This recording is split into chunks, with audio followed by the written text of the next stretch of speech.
Hey, how's it going? It's Max from Soundspace Sessions. I'm here with BJ Cain today. How's it going, man? It's going well. Thank you for the set. Awesome. Thank you. Of course. You for liking it. Could ask you a few questions, kind of discuss, see what's going on. So, welcome here. How did you kind of get in like music? What influenced you? What influenced me? Probably high school. Yeah. You know, everyone's got the high school angst, and they had to, you know, get your voice out. So I started playing guitar, I guess. I was into sports before, but I actually started off as a drummer. Really? And trying to fit in some bands, and then we're like, well, we got drummers that are better, so play guitar. I'm like, okay. Just picked up a bass and taught myself how to play bass and play guitar, and I had 2 friends, so that was good enough. Yeah. Yeah. What was the time frame of this? Like middle school or early high school? I would probably early high school, I Okay. would say. Yeah. Pretty much, yeah.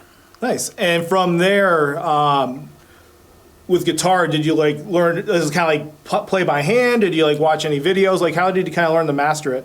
I kind of watched some videos and saw basic bar chords, and I've been taking it from there. The 2 coolest things that I was ever taught was by my dad, and that was how to tune a guitar by ear and how to drop tune. And as soon as I found out how to drop tune, it was like the coolest, heaviest thing that you could do at that point in time. Mm-hmm.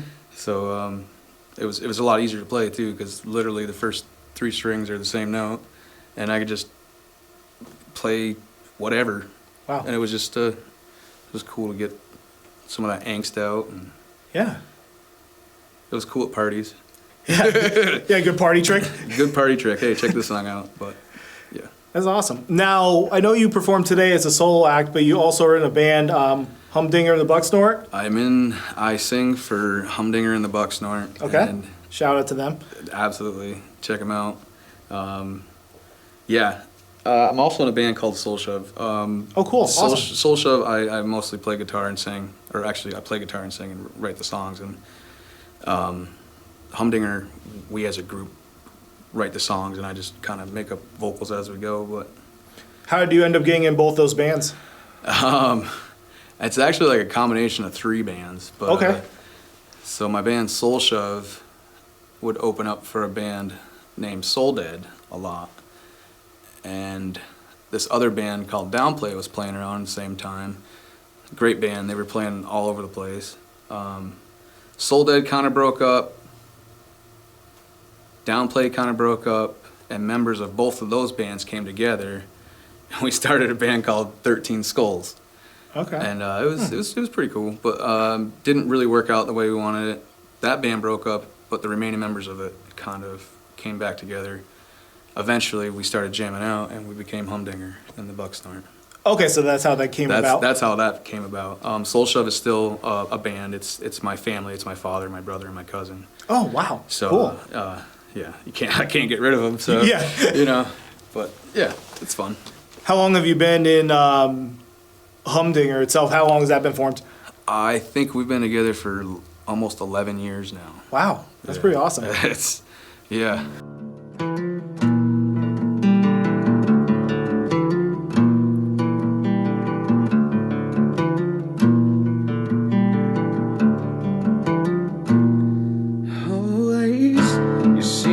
Ghost. Something that I've been hiding was not meant to be seen.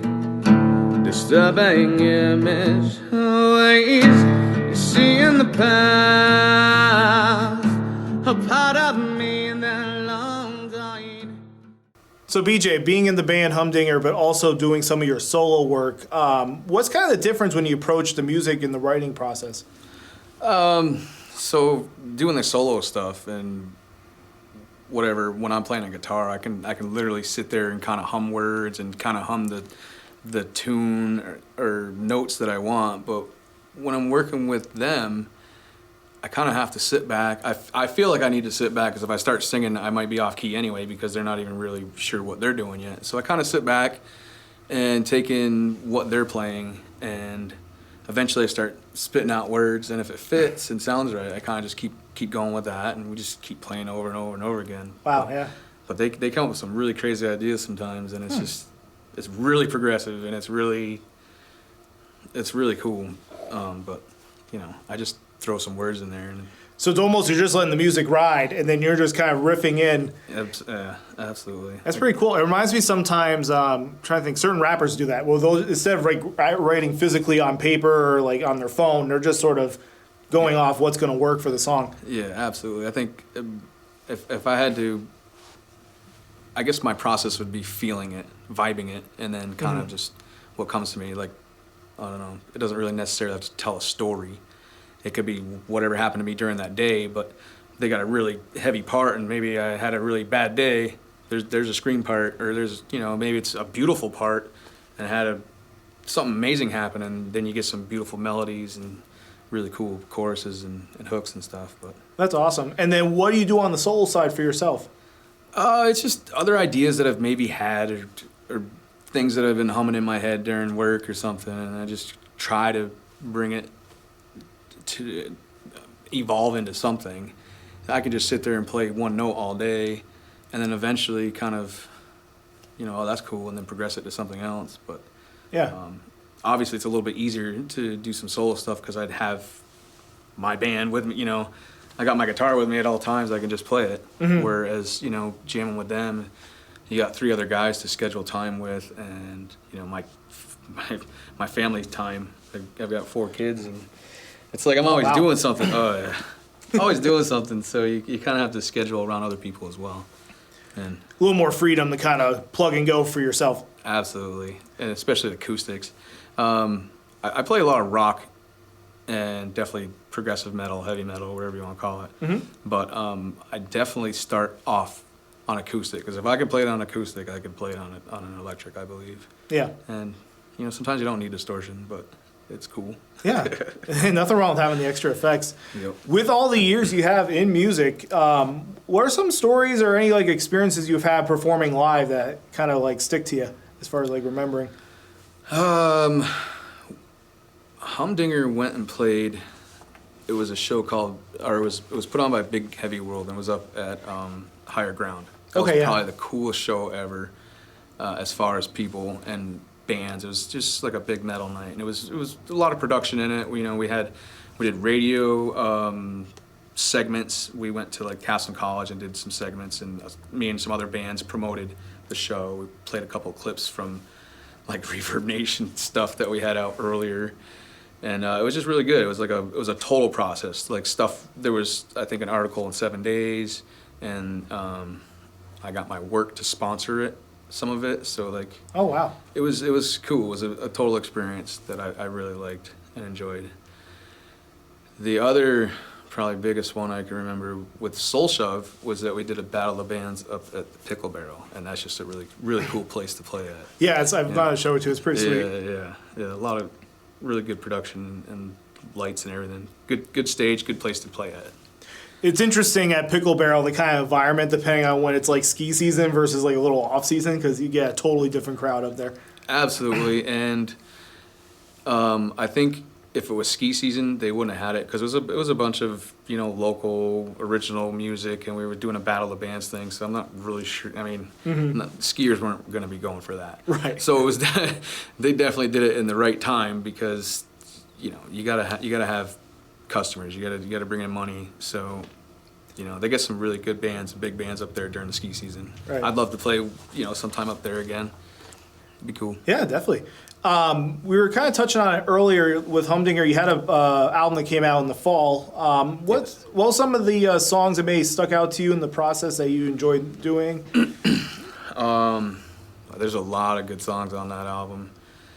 It's kind of difficult to say that, because for this album we first we were gonna do it all by ourselves. So we bought some equipment, and we did it all like pre-production in a studio. Fred has his own studio going on, ARS Studios, and and we were like, well, this sounds pretty good. We tried to mix it, and it sounded okay, and I was happy with that. It was to me, I was like, okay, this is a demo. We just send it out to somebody else, and then after that we can redo it. And then we decided, we can buy better equipment and do better takes and do other things. So we basically did the whole album demo version, and then we redid it. Wow. So it was like an extra practice, and everything came out much better. We had better equipment. We did, we did the drums at my house. I have a huge basement, mic'd every single drum, did it ourselves, did the pre-production, and then we sent it out to Christopher Mackey, and he mixed it for us and did a great job. But I think the 2 songs on there that have lyric videos stick out the most for us. Because, we were able to kind of throw that out there and give people something to look forward to. So Which tracks were they? the first lyric track was, or lyric video was Armada.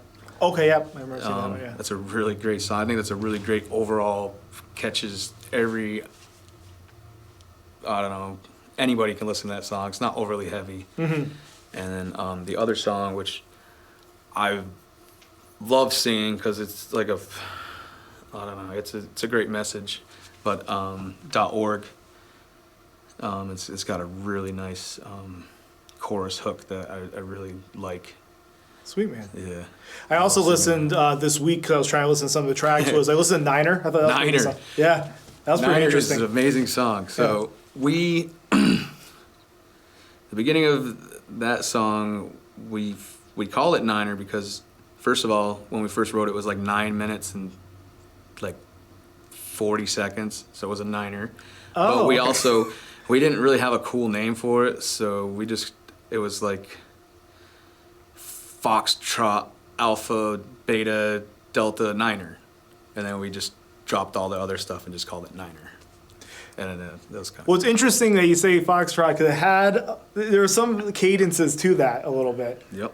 I didn't know what, as soon as you said that, like I'm just doing it live, but when you said that, I'm like, okay, that was kind of the hint I got from the track. Yeah, because it's kind of like just all over the place. Right. It's a little jazzy, it's a little funky, then it gets heavy, then it gets really progressive, and I don't know. It's got a little bit of everything in it. It was really eclectic. I really dug it. Thank you. Yeah, and what I'm curious about, because that was in the fall of 2019 when that album came out, and now with 2020, everything's been so, all over the place with everything. How's that kind of affected the music process for you, but also connecting with your fans also? It's affecting, I don't know, unfortunately, most people know us from our live shows, and until we actually had that physical entity to send out to people and give to people, that's, other than word of mouth, there was really no way to reach out to other people. So I was really glad we were able to do that and get it out there, but it's not like we can tour and sell merch on the road, other than Spotify or just, sending stuff out to our friends.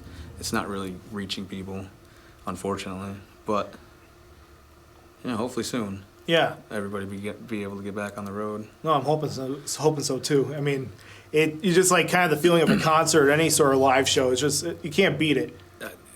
There's just something about it, and it's really sad because I feel like a lot of people emotionally, mentally, spiritually, physically depend on music in some sort of way to help them through the day. Mm-hmm. Us as musicians, we kind of depend on it to express ourselves, and then you get the goosebumps when someone like recognizes what you're trying to do and feels the same way, and that connection, musicians right now aren't getting that, and fans aren't getting that, and it's kind of, I feel it's tearing it up a little bit, and I feel like there's hope, things are getting a little bit better, but with everything else going on in the world, we should be focused on other things right now. Mm-hmm. Hopefully, music can help unify people. I know there's a lot of people donating to causes that are great, and that's what we should do. Yeah, but you're right. I mean, music has helped us all these for hundreds and thousands of years, so it's not going to change any point. But No, having that connection, though, that's really the thing. Yeah, having that connection, having that ability to get it out to people, we need to keep up with that. Yeah, definitely. Yeah. And so, kind of with that, what are some, either for the band or for yourself, what's some projects that may be happening this year? Is it kind of a wait and see? Well, for yourself, maybe solo stuff? So we're working on another album. Okay. Right as COVID hit, we started doing the process all over again, of you know, starting with the drum tracks and working our way and kind of mapping out what we want to do, and then we kind of like it kind of faded away because everyone, you know, we haven't been interacting. We've been, you know, following guidelines and what we're supposed to be doing, and just waiting, you know, to get back at it. I can't wait because it's been too long. Yeah, it's, you know, it's getting close. Is everyone in the band process local, or? Everyone's local. You know, fortunately, like everyone can have some kind of instrument to play on and practice on. I wish there was a way we could practice online somehow and jam out online, which I guess you can kind of, but I can't. I don't have that capability right now. But, Yeah. You know, so we still see each other once in a while, and you know, somebody wants to come get a guitar to go jam out. That's, you know, basically where we're at right now, and just trying to keep hope of getting back into the studio. Yeah. And which is, you know, good to look forward to something. I think that's important. Yes, it's good to keep yourself occupied and going forward. Well, this has been awesome, BJ. I appreciate it. If you want to find more out about yourself or the music, how can they find any information about you? Humdinger, that whole album is on Spotify. We've got, like I said, those 2 lyric videos are on YouTube. Freddie's doing drum covers and throwing stuff out there, and you know, we're sharing old memories and stuff. But you know, check us out on Facebook and Spotify. I think we might still have stuff on Reverb Nation. I'm not sure, but hey, all the tracks, you know, you can find them. That's great. Yeah. Well, BJ, Absolutely. Thank you so much for coming on the Sound Space Sessions. This has been Sound Space Sessions. I'm Max. If you want to make sure to subscribe to our Patreon channel, you can also follow us on Facebook, Instagram, and learn more about what we're doing. Peace. Why so much pain? And we change our feelings. Don't live in hate. Anger will consume you. Always, always.